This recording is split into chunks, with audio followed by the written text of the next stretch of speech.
जय श्री कृष्ण। जय माता की प्रिय भक्तजनों। माता रानी की कृपा दृष्टि सभी भक्तों पर बनी रहे। आज श्रवण करते हैं चैत्र मास महात्म्य का अध्याय 26। कल के अध्याय में आपने सुना देवी महात्म्य के प्रसंग में राजा सुरथ और समाधि वैश्य की कथा, मुनि सुमेधा का सुरथ और समाधि को देवी की महिमा का बताना तथा मुनि सुमेधा द्वारा देवी की पूजा विधि का वर्णन। तो प्रिय श्रोतागणों, आइए इसे आगे की कथा का श्रवण करते हैं। व्यास जी बोले, उनका वचन सुनकर दुखित हृदय वाले वैश्य और राजा ने प्रसन्नता पूर्वक विनम्र भाव से मुनि के चरणों में प्रणाम किया। भक्ति प्रायण चित्त वाले, शांत स्वभाव वाले तथा हर्ष के कारण खिले हुए नेत्रों वाले वे दोनों वाक्य विशारद राजा और वैश्य हाथ जोड़कर कहने लगे, हे भगवान, हम दोनों दुखी जनों को आपकी शुक्ति रूपिणी वाणी ने उसी प्रकार शांत तथा पवित्र कर दिया है जैसे गंगा ने राजा भागीरथ को कर दिया था। सज्जन लोग परोपकार प्रायण स्वाभाविक रूप से गुणों के भंडार और सभी प्राणियों को सुख देने वाले होते हैं। पूर्व जन्मों के पुण्य के कारण ही महान दुख का नाश करने वाले आपके इस शुभ आश्रम में हम दोनों का आना हुआ। पृथ्वी पर बहुत से स्वार्थी मनुष्य होते हैं, परंतु दूसरों के हित साधन में कुशल आप जैसे कुछ ही लोग कहीं कहीं मिलते हैं। हे मुनि श्रेष्ठ, मैं दुखी हूँ और ये वैश्य अत्यंत दुखी है। हम दोनों इस संसार से पीड़ित हैं। हे विद्वान, आपके इस आश्रम में आकर प्रसन्नता पूर्वक आपके दर्शन और उपदेश श्रवण से हमारा शारीरिक तथा मानसिक क्लेश दूर हो गया। हे ब्राह्मण, आपकी अमृतमयी वाणी के रस से हम दोनों धन्य और कृतकृत्य हो गए हैं। हे करुणा सागर, आपने अपनी कृपा से हम दोनों को पवित्र कर दिया। हे साधो, हम दोनों थक कर इस संसार रूपी महासागर में डूब रहे हैं। यह जानकर अब आप हम दोनों का हाथ पकड़िए और मंत्र दान देकर भव सागर से पार कर दीजिए। अब अत्यंत कठोर तपस्या करके हम दोनों सुख प्रदान करने वाली जगदम्बा की आराधना करके उनका दर्शन प्राप्त कर अपने अपने घरों को वापस जाएंगे। आपके मुख से देवी का नवार्ण अक्षर मंत्र ग्रहण करके हम दोनों निराहार रहकर व्रत करेंगे और उस मंत्र का जप करेंगे। व्यास जी बोले, इस प्रकार उन दोनों के आग्रह करने पर मुनि श्रेष्ठ सुमेधा ने उन्हें ध्यान बीज सहित देवी का मंगलकारी नवार्ण अक्षर मंत्र प्रदान किया। वे दोनों वैश्य और राजा मुनि से मंत्र और उनके ऋषि छंद देवता का ज्ञान प्राप्त करके तथा उनसे आज्ञा लेकर नदी के अति उत्तम तट पर चले गए। अत्यंत कृशकाय वे दोनों एकांत में निर्जन स्थान पर आसन लगाकर स्थिरचित होकर बैठ गए। उन दोनों ने शांति चित्त तथा ध्यान प्रायण होकर मंत्र जप और भगवती के तीनों चरित्रों का पाठ करते हुए 1 मास का समय व्यतीत कर दिया। उनके 1 मास के व्रत से ही उनमें भगवती भवानी के चरण कमल में उत्तम प्रीति उत्पन्न हो गई और उनकी बुद्धि स्थिर हो गई। वे दोनों नित्य जाकर एक बार महात्मा सुमेधा मुनि के चरणों में प्रणाम करते थे और वहां से लौटकर फिर अपने कुशासन पर बैठ जाते थे। वे दोनों अन्य कोई भी कार्य नहीं करते थे और सदैव देवी के ध्यान तथा मंत्र जप में संलग्न रहते थे। हे राजन, इस प्रकार 1 वर्ष पूर्ण होने पर वे फलाहार का त्याग करके पत्ते के आहार पर रहने लगे। हे नर्प, उन दोनों वैश्य और राजा ने 1 वर्ष तक सूखे पत्ते खाकर इंद्रियों को वश में करके जाप और ध्यान में रत रहते हुए तप किया। इस प्रकार 2 वर्ष व्यतीत होने पर उन दोनों को किसी समय स्वप्न में भगवती का मनोहारी दर्शन प्राप्त हुआ। राजा ने स्वप्न में देवी जगदम्बिका को लाल वस्त्र धारण किए हुए तथा सुंदर आभूषणों से अलंकृत देखा। स्वप्न में देवी का दर्शन प्राप्त करके दोनों प्रेम भाव से परिपूर्ण हो गए। अब वे दोनों तीसरे वर्ष में मात्र जल के आहार पर रहने लगे। इस प्रकार 3 वर्ष तक तपस्या करने के पश्चात दोनों राजा और वैश्य मन में देवी के साक्षात दर्शन की लालसा से चिंतित हो उठे। अत्यंत दुखी तथा व्याकुल होकर उन दोनों ने निश्चय किया कि मनुष्यों को शांति प्रदान करने वाली देवी का प्रत्यक्ष दर्शन नहीं प्राप्त हुआ, अतः अब हम दोनों शरीर का त्याग कर देंगे। ऐसा मन में विचार कर राजा ने एक हाथ प्रमाण का त्रिभुजाकार सुंदर तथा स्थिर अग्निकुंड बनाया। उसमें अग्नि की स्थापना करके राजा अपना मांस काट काट कर बार बार हवन करने लगे। साथ ही अत्यंत भक्तिमान वह वैश्य भी प्रदीप्त अग्नि में अपना मांस डालने लगा। तत्पश्चात वे दोनों जब अपने रुधिर से देवी को बलि देने के लिए उद्यत हुए, तब भगवती उन दोनों को प्रेम भक्ति से तन्मय और अत्यंत दुखी देखकर उन्हें प्रत्यक्ष दर्शन देकर उनसे कहने लगी। देवी बोली, हे राजन, अपना मनोअभिलाषित वर मांगो। मैं आज तुम्हारी तपस्या से संतुष्ट हूँ। अब मैंने समझ लिया कि तुम मेरे भक्त हो। उसके बाद देवी ने वैश्य से कहा, हे महात्मे, मैं प्रसन्न हूँ। तुम्हारा अभिष्ट क्या है? तुम्हारे मन में जो भी हो मांग लो, मैं उसे अवश्य दूंगी। व्यास जी बोले, उनके इस वचन को सुनकर प्रसन्न मन वाले राजा ने उनसे कहा कि बलपूर्वक मैं शत्रुओं का नाश कर अपना राज्य प्राप्त करूं। मुझे आज यह वरदान दीजिए। तब देवी ने उनसे कहा, हे राजन, अपने घर को जाओ। तुम्हारे शत्रु शीघ्र ही क्षीण बल वाले होकर पराजित हो जाएंगे। हे महाभाग, तुम्हारे मंत्रीगण आकर तुम्हारे पैरों पर गिरेंगे। अब आप अपने नगर में सुखपूर्वक राज्य करें। हे राजन, अपने विस्तृत साम्राज्य का 10,000 वर्षों तक शासन करके देह त्याग के बाद सूर्य से जन्म प्राप्त करके तुम सावर्णी मनु हो जाओगे।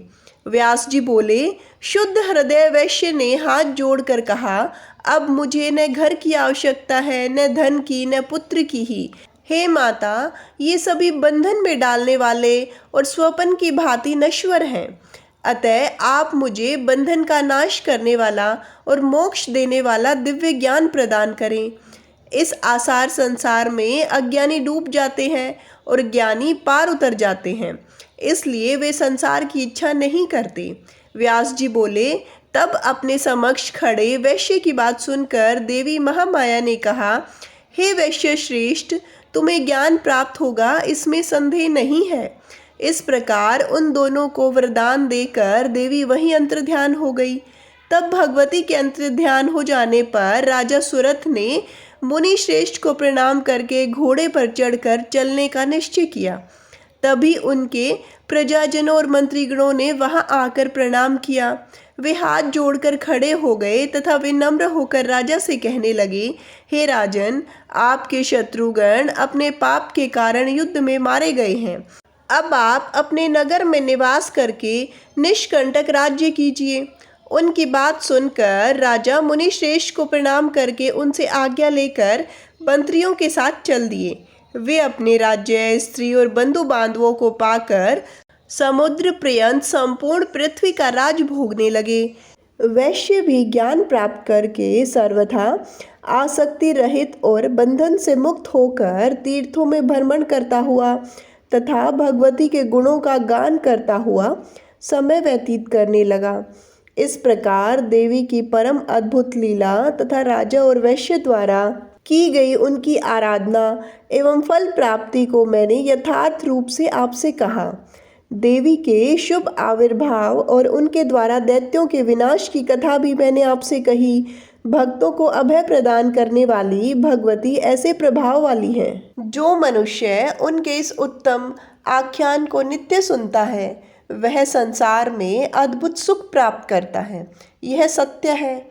यह पवित्र और अद्भुत आख्यान का श्रवण करने से ज्ञान, मोक्ष, कीर्ति और सुख प्रदान करता है।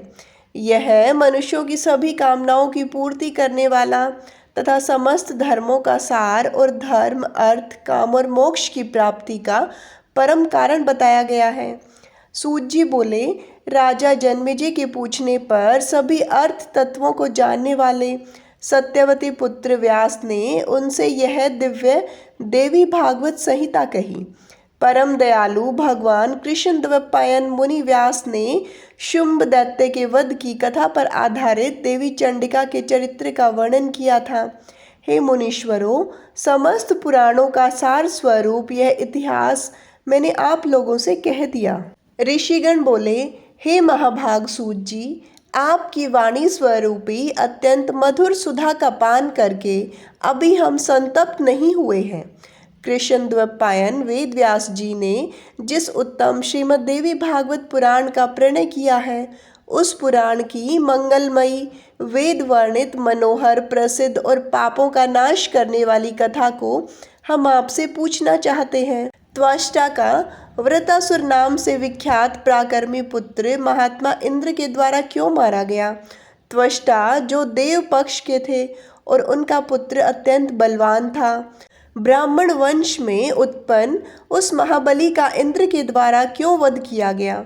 पुराणों और शास्त्रों के तत्वज्ञ लोगों ने देवताओं को सत्व गुण से, मनुष्यों को रजोगुण से और पशु पक्षी आदि तिर्यक योनियों को तमोगुण से उत्पन्न कहा है, परंतु यहाँ तो महान विरोध प्रतीत होता है कि बलवान वृत्रासुर 100 यज्ञों के कृता इंद्र के द्वारा छल पूर्वक मारा गया और इसके लिए भगवान विष्णु द्वारा प्रेरणा दी गई, जो कि स्वयं महान सत्व गुणी हैं, तथा वे परम प्रभु छल पूर्वक वज्र से प्रविष्ट हुए।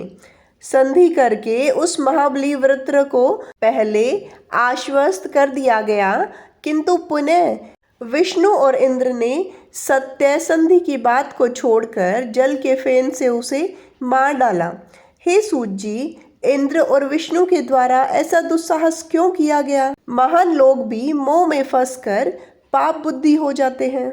श्रेष्ठ देवगण भी घोर अन्याय मार्ग के अनुगामी हो जाते हैं, जबकि सदाचार के कारण ही देवताओं को विशिष्टता प्राप्त है। इंद्र के द्वारा विश्वास में लेकर वृत्रासुर की हत्या कर दी गई। ऐसे विशिष्ट धर्म के द्वारा उनका सदाचार कहाँ रह गया? उन्हें इस ब्रह्म हत्या जनित पाप का फल मिला या नहीं? आपने पहले कहा था कि वृत्रासुर का वध स्वयं देवी ने ही किया था। इससे हमारा चित्त और भी मोह में पड़ गया है। सूत जी बोले, हे मुनिगण, वृत्रासुर के वध से संबंधित और उस हत्या से इंद्र को प्राप्त महान दुख की कथा सुने। ऐसा ही पूर्व काल में परीक्षित पुत्र राजा जन्मेजय ने सत्यवती नंदन व्यास जी से पूछा था, तब उन्होंने जो कहा उसे मैं कहता हूँ। जन्मेजय बोले, हे मुनि, सत्व गुण से संपन्न इंद्र ने भगवान विष्णु की सहायता लेकर वृत्रासुर को पूर्व काल में छल पूर्वक क्यों मारा? देवी के द्वारा उस दैत्य का क्यों और किस प्रकार वध किया गया? हे मुनि श्रेष्ठ, एक व्यक्ति का 2 लोगों के द्वारा कैसे वध किया गया, इसे मैं सुनना चाहता हूँ। मुझे महान कौतूहल है। कौन मनुष्य महापुरुषों के चरित्रों को सुनने से विरक्त होगा?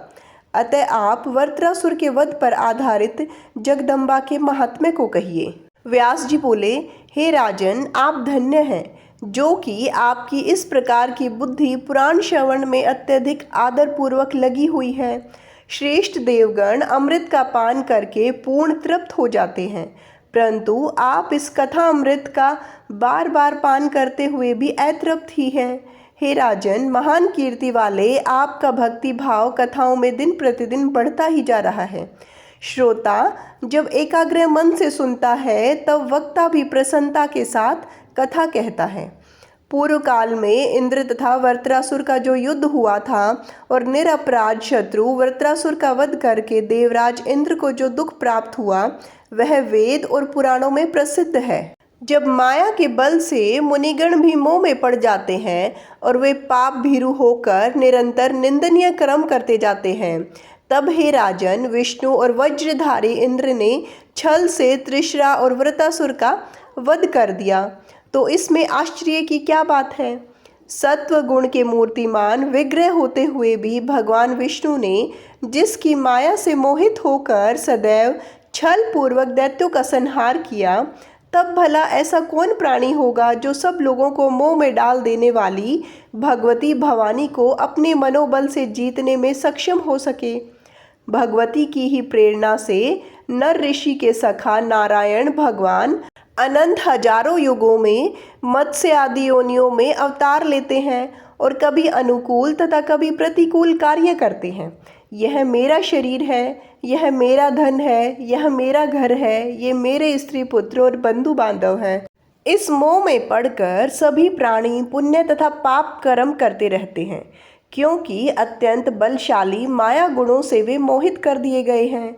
हे राजन, इस पृथ्वी पर कार्य और कारण का विज्ञ कोई भी व्यक्ति जगदम्बा की माया के मोह से छुटकारा नहीं पा सकता, क्योंकि भगवती महामाया के तीनों गुणों से मोहित होकर वह पूर्ण रूप से सदा उनके अधीन रहता है। इसलिए देवी की माया से मोहित होकर अपना स्वार्थ साधने में तत्पर रहने वाले विष्णु और इंद्र ने छल पूर्वक वृत्रासुर को मार डाला।